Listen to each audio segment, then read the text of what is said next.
come here today, many of us have heavy hearts.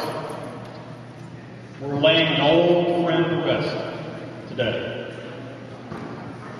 But we're also about to witness a rebirth that rivals anything that Riverview and Kingsport has ever seen. Not since they moved Douglas over here in 1951 has this community seen what we're about to see here over the next year. Over the years, we've had so many kids running around over there, having fun.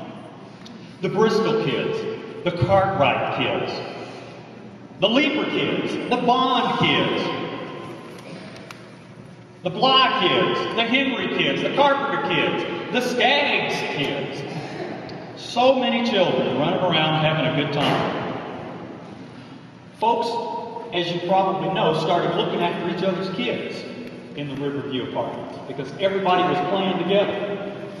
There was a spirit of togetherness, a spirit of bonding, a spirit of friendship in the historic Riverview apartments. You could go to anybody's house and borrow sugar, borrow milk, borrow meat, borrow corn, a tomato. You could borrow enough to make a meal just by going up to your house. Y'all hear me? You hear?